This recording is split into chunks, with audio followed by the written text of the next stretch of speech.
नमस्कार दोस्तों, bloody vibes के एक और बहुत ही ज़्यादा डरावने से बिल्कुल भूतिया से एपिसोड में आप सभी लोगों का बहुत बहुत स्वागत है। जी हाँ दोस्तों, आज का एपिसोड बहुत ही ज़्यादा खतरनाक और बहुत ही ज़्यादा डरावना है।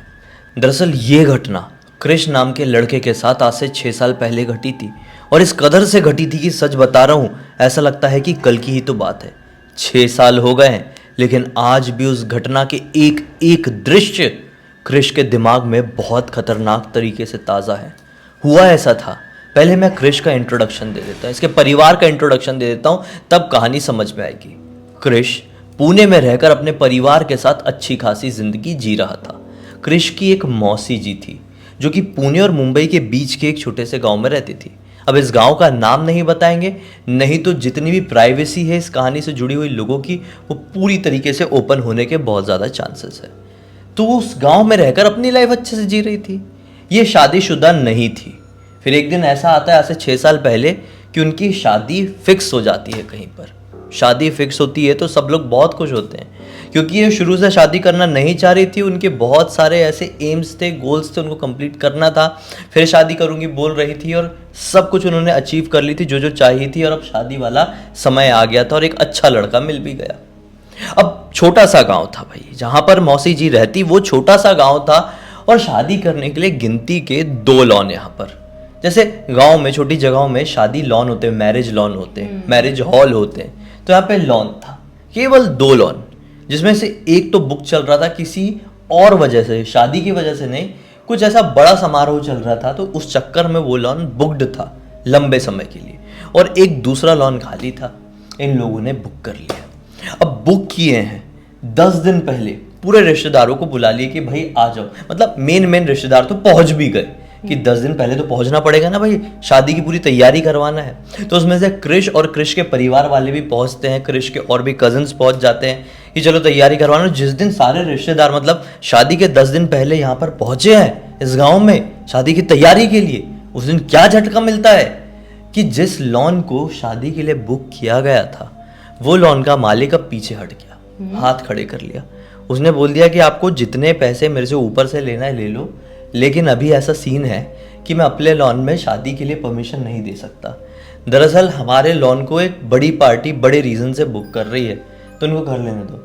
आप शादी कहीं और करवा लो, आप थोड़ा समझ जाओ, बड़े लोग हैं, मैं उनको मना नहीं कर सकता। ऐसा दुनिया भर के बहाने बताया और इनकी जो बुकिंग अमाउंट था इनको वापस कर दिया।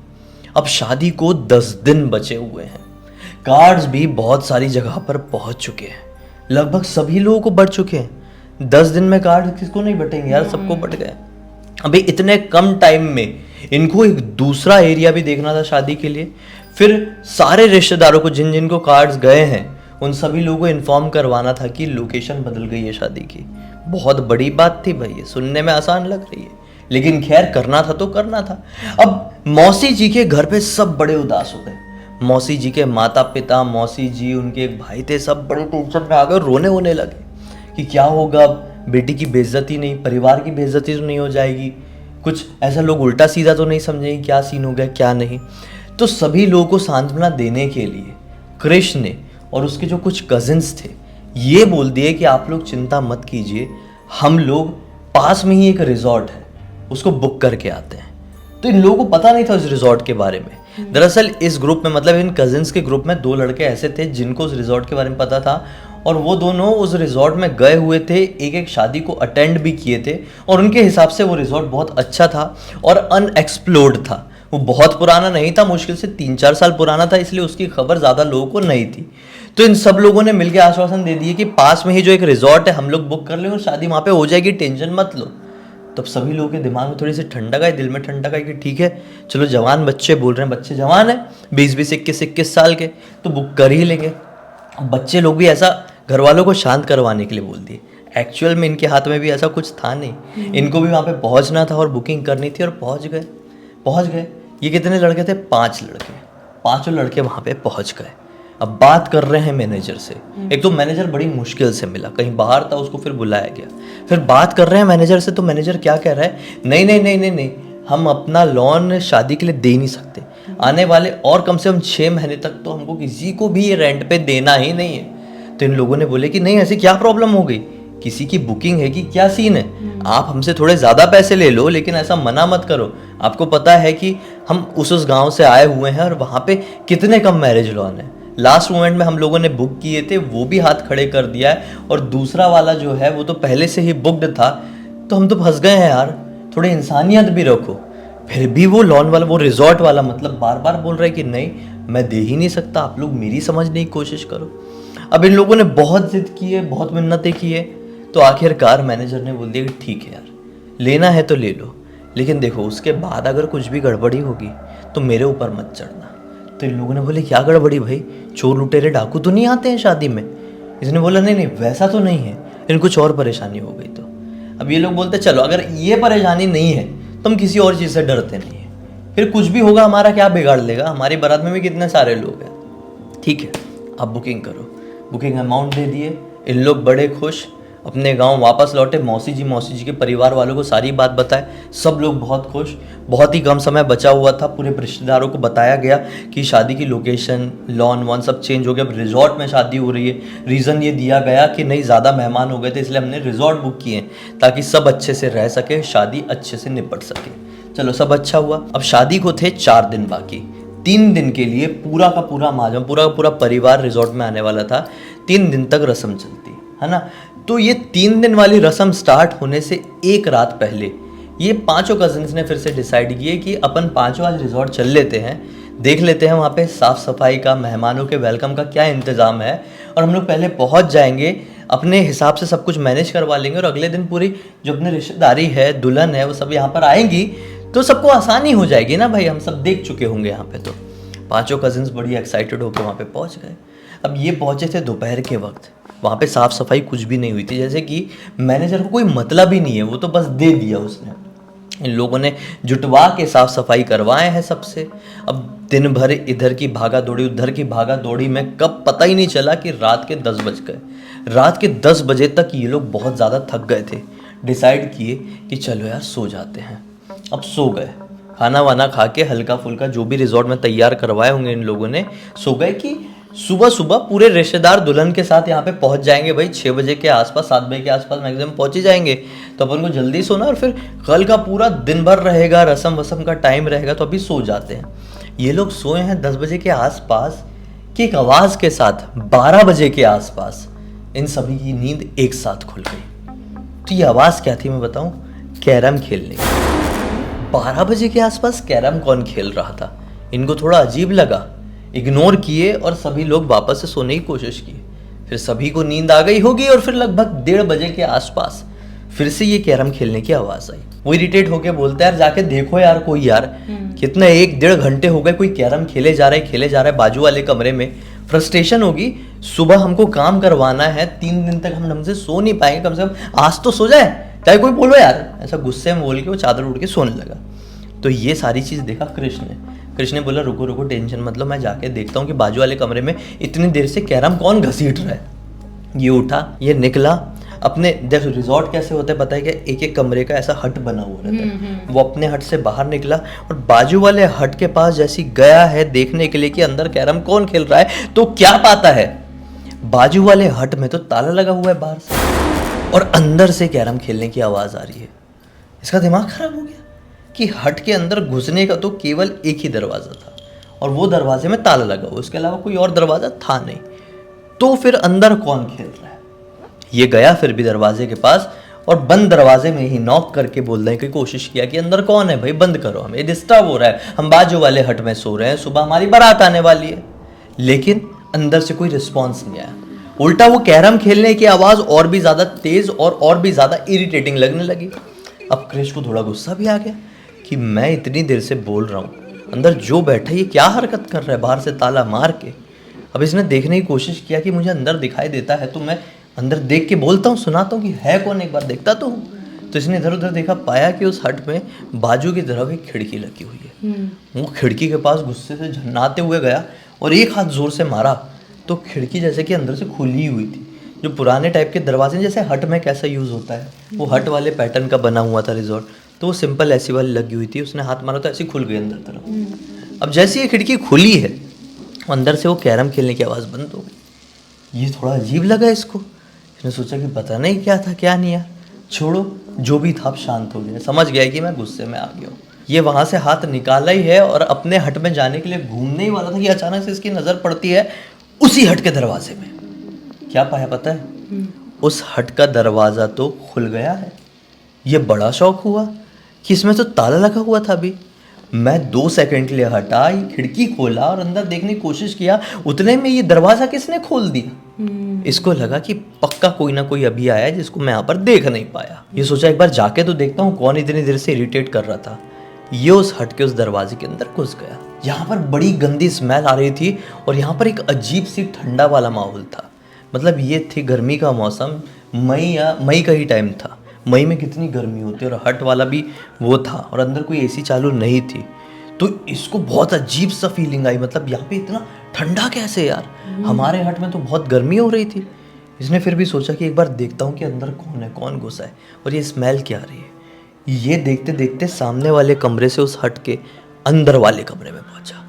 अंदर वाले कमरे में ऊपर साइड वाइड में देखने की कोशिश किया, कुछ दिखाई नहीं दिया और इतने में ही इसकी नजर पड़ती है सामने वाले पलंग में, जिस पलंग में कुछ और नहीं बल्कि एक लाश पड़ी हुई थी। इसका दिमाग खराब हो जाता है कि ये क्या है। ये घबरा गया, तुरंत चिल्लाया नहीं लेकिन हड़बड़ा कर बाहर भागने की कोशिश किया कि अभी कुछ बोलूंगा नहीं भाई, ये क्या है, ये स्मेल क्या आ रही थी। ये सोचा कि ये रिजॉर्ट वालों के अंदर कुछ झोल है, मैं निकलता हूं। ऐसा हड़बड़ा के उस कमरे से निकलकर सामने वाले कमरे में दरवाजे की तरफ आया ही था कि दरवाजा लिटरली इसके आंख के सामने बंद झपाक से होता है। ये जैसे दरवाजा बंद हुआ तो इसके मुंह से निकल गई चीख।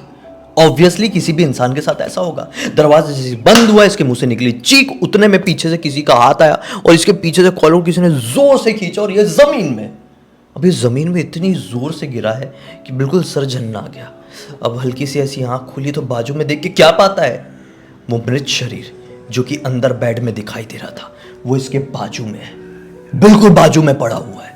अब ये इतनी ज़ोर से डरा है जिसकी कोई लिमिट नहीं थी। इसने फिर से चिल्लाया है और हड़बड़ा कर भागने की कोशिश किया ही है कि उतने में झटके से किसी ने इस हट का दरवाज़ा खोला।